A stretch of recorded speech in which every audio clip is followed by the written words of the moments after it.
내년에는 신규 배출하는 전문의가 0명? 이게 무슨 얘기일까? 함께 보시겠습니다. 내년엔 배출 전문의가 0명? 내년 2월 레지던트 4년차 2,910명 전문의 시험 예정. 20일까지 미 복귀 시에는 수련 기간 미달로 전문의 시험 응시 불가. 라는 얘기. 얼마 남지 않았다는 겁니다. 12일 정도 남은 거예요. 12일 정도까지 복귀하지 않으면 이분들 전문의 못 됩니다. 정영진 변호사님. 네네.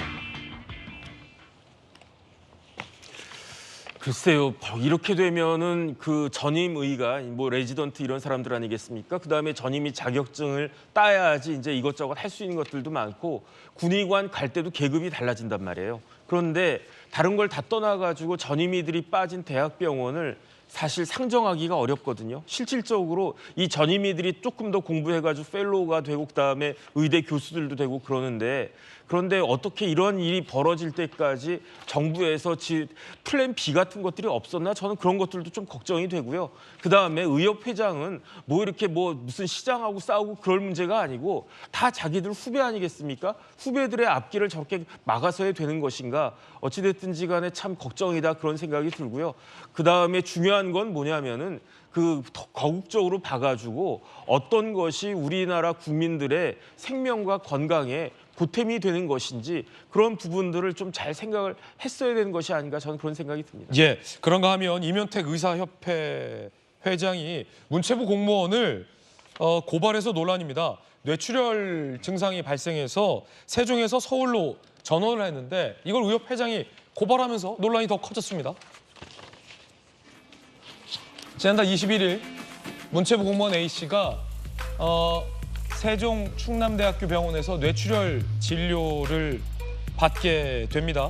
갑자기 발음이 어눌해져서 충남대 병원을 찾았는데 의료진이 뇌출혈을 진단하고 수술하자라고 권유했는데 이 공무원이 저는 서울 아산병원에서 심장 스텐스 시술을 받은 적이 있다.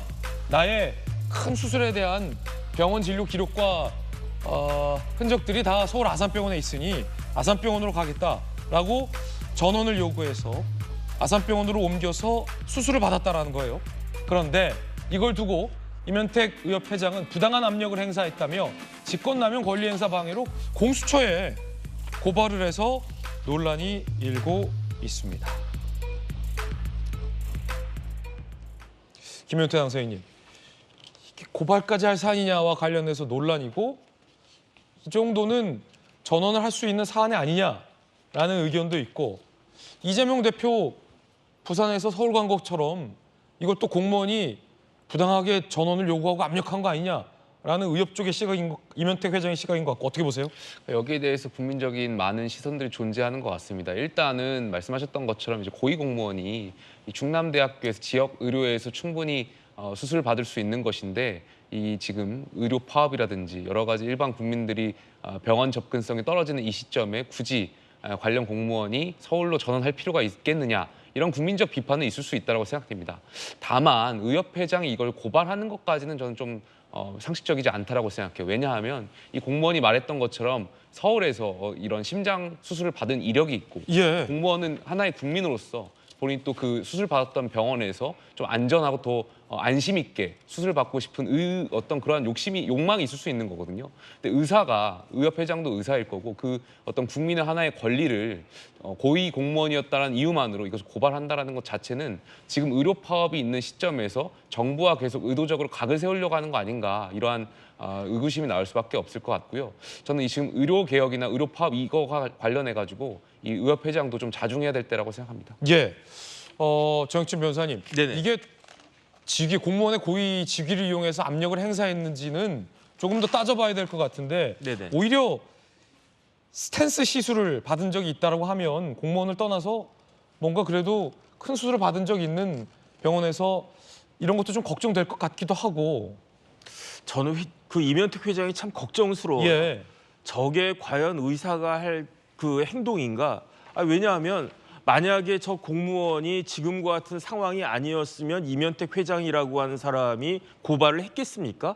그다음에 다른 사람도 아니고 그냥 일반 사람들 같은 경우는 혹시 모르겠는데 의사는 사람의 생명을 살리고 사람의 건강을 지켜야 되는 사람이잖아요. 예. 그렇기 때문에 지켜야 된다라고 한 그런 사람들 보고 의사가 그것도 보통 의사입니까? 의사협회 회장이잖아요. 그런 사람이 저렇게까지 한다라고 하는 거는 선을 넘어도 너무 넘은 것이 아닌가. 저런 거 말고도 정부에 대해서 따박따박 이러이러한 게 문제가 있고 이러이러한 게 문제가 있기 때문에 그러니까 정부의 이야기는 좀 이런 부분들을 틀렸고 우리 의협에서는 이렇게 생각을 한다. 이렇게 의사답게 과학적이고 객관적으로 그렇게 하면 오히려 여론이 의사 편으로 갈 수가 있는데 오히려 그 이면택 회장은 의사들에 대한 그 신뢰를 자꾸 떨어뜨리는 그런 행동을 하는 것이 아닌가 참 안타깝다는 생각도 듭니다. 예. 자, 조기현 변호사님, 이게 그 법적으로 봤을 때 과연 권리를 남용하거나 행사한 거냐와 관련해서 양쪽 병원들 입장이 지금 보도되고 있는데 충남대 병원에서 아산병원에게 환자가 전원하니 최대한 빠르게 수술을 진행하라라고 연락이 왔다라는 메모가 있고 다만 그 메모에는 문체부 고위 공무원이다 환자가 이런 내용이 있었다라는 것 같아요. 그래서 이것 때문에 이제 이면택 회장이 직권남용 권리방사 행위로 공수처에 고발을 한 것 같은데 그 전원 요청서에는 환자가 자의에 따라 전한다라는 내용도 또 담겼다고 해요. 어떻게 보십니까? 그러니까 이게 직권남용 권리행사 방해죄는 직무에 관련해서 의무가 없는 일을 강요했을 때 성립이 되거든요. 네. 지금 이제 그 응급의 상황이었고 또 전원해야 될 이유도 있고 충남대 병원에서 그런 판단을 하고 본인의 의사까지 반영이 됐다고 하면 이게 직권남용 권리행사 방해죄 요건에 해당되지는 않는 것 같습니다. 그렇군요. 지금 봐서는.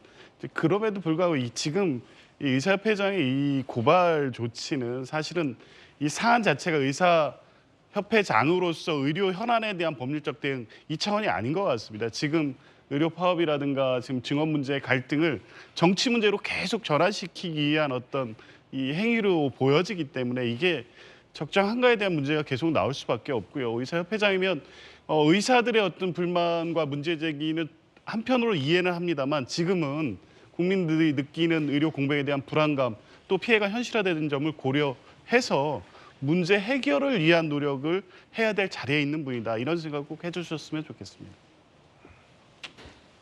네, 저희들은 60초 광고 보고 돌아가겠습니다. 잠시 후에 뵙죠.